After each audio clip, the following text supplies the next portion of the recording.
En répondant à vos commentaires, j'ai vu que vous étiez super chaud pour que je vous fasse une notif sur les rêves. Et vous avez raison, parce qu'il paraîtrait qu'à l'âge de 60 ans, on aurait passé plus de 6 années à rêver. Donc aujourd'hui, j'ai décidé de vous parler des rêves.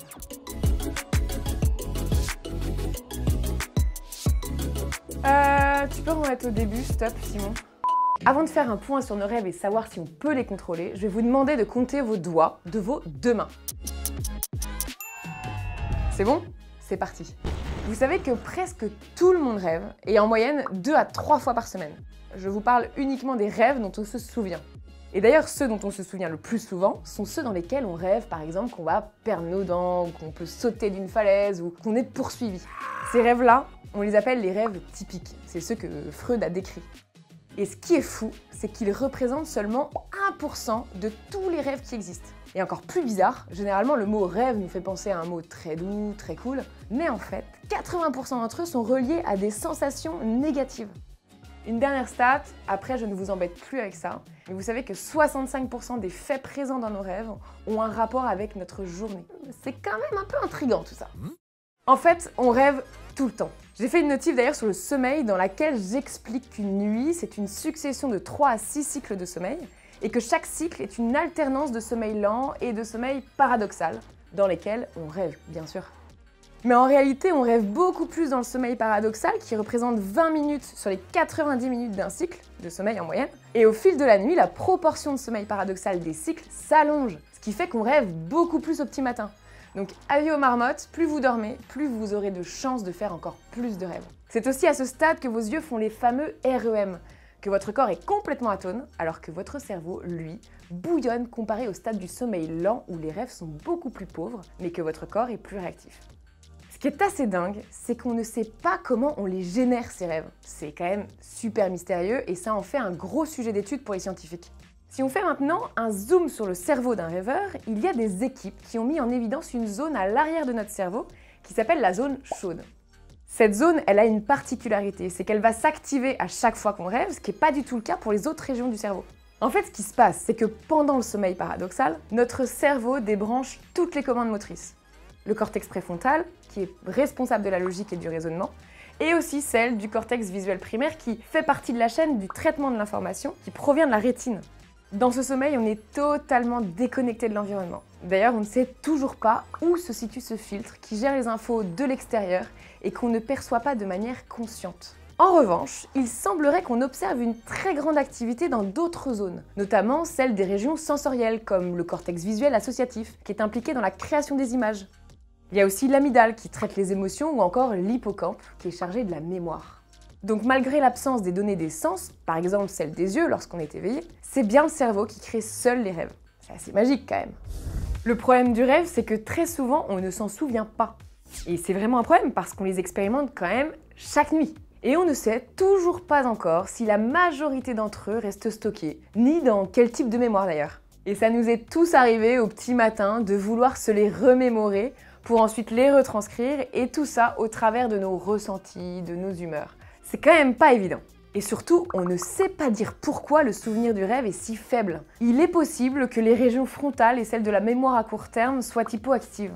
Les scientifiques, eux, disent qu'il y a un problème d'amnésie prononcé qui n'est pas encore totalement élucidé. Alors après, il paraîtrait que ceux qui se réveillent beaucoup la nuit s'en souviennent le plus. Donc, quelques petits tips pour vous aider à vous en souvenir dès le matin. Surtout, évitez de prendre votre téléphone directement à votre réveil pour checker votre compte Insta par exemple. Et ouais, arrêtez de checker vos comptes Insta au réveil quoi, Gardez les yeux fermés un moment pour essayer de vous reconnecter à votre rêve. Il n'est pas si loin que ça. Et surtout après, dictez-le ou écrivez-le. Et à force de faire cet exercice, vous allez vous en souvenir de plus en plus. Il faut le faire, ça va pas tomber du ciel, hein. Ok, maintenant, à quoi servent nos rêves? On s'est tous posé un jour la question de savoir pourquoi on rêvait.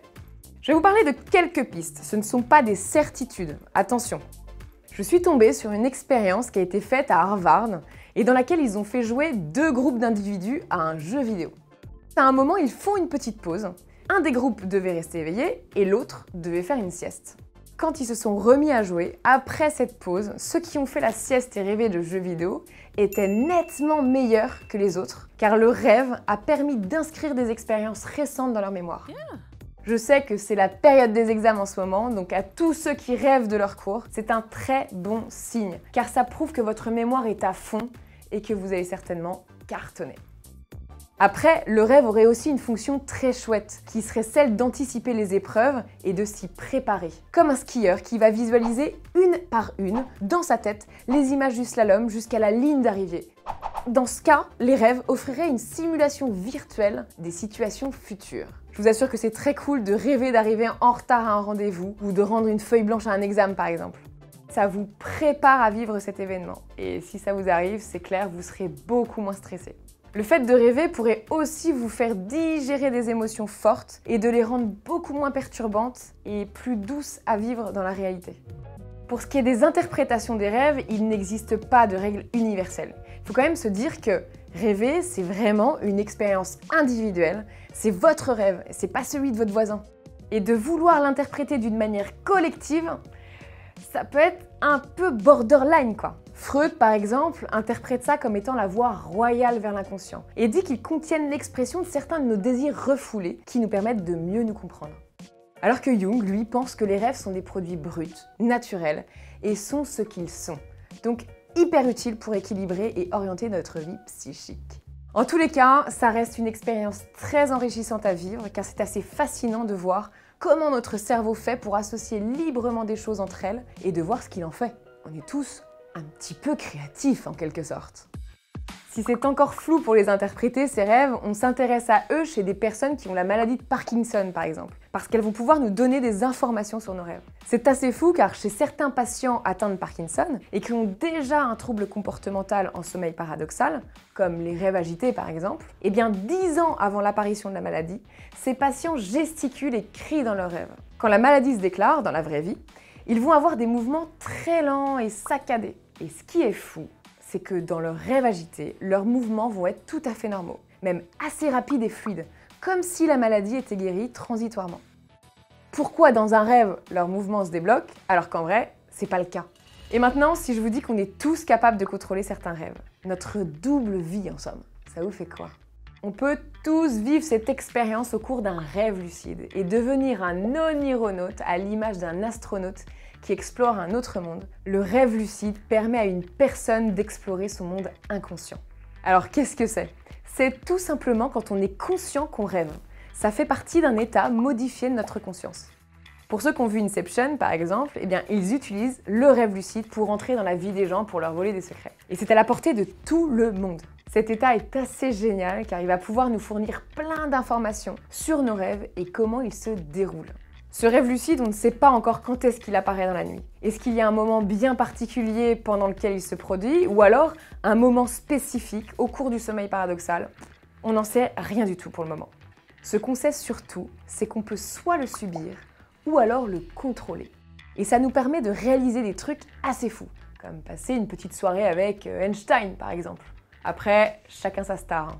Ce qui est impressionnant, c'est qu'on peut savoir quand un rêveur fait un rêve lucide. Comme il est conscient d'être dedans, il va pouvoir agir. En laboratoire, dans la réalité, on a entraîné des rêveurs à bouger leurs yeux de gauche à droite plusieurs fois et on a pu enregistrer ces mouvements à l'aide d'un électrooculagramme. Ensuite, ces personnes, on les a fait s'endormir et dès qu'un d'entre eux est entré dans un rêve lucide, il s'est mis à bouger les yeux comme pendant l'entraînement pour en informer les scientifiques via l'électrooculagramme. Et après, on est allé encore plus loin. En février dernier, 4 équipes de scientifiques et dans des pays différents ont réussi à communiquer avec ces rêveurs lucides. Ils leur ont fait faire des calculs mentaux, ils lui ont posé des questions auxquelles ils pouvaient répondre par oui ou non.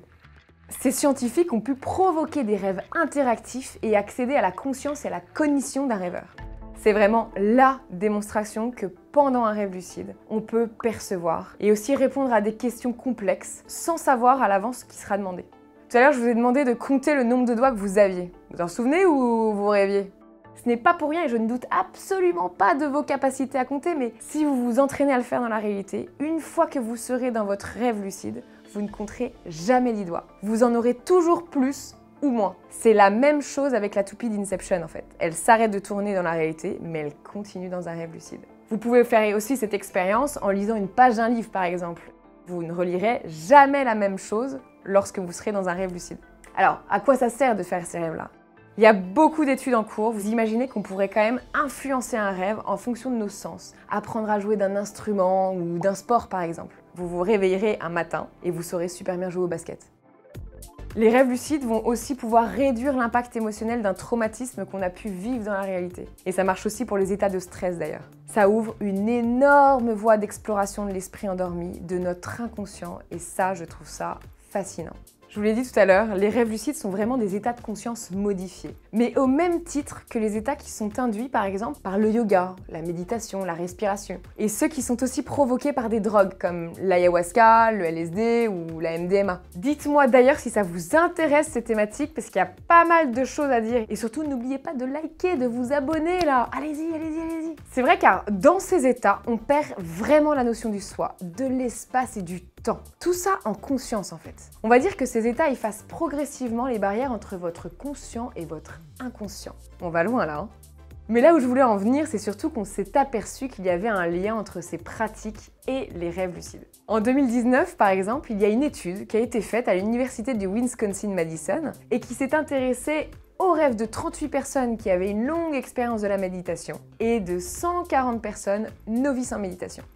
Le résultat a été assez surprenant puisque les rêves lucides étaient au moins 2 fois plus fréquents chez les personnes qui avaient une longue expérience de méditation.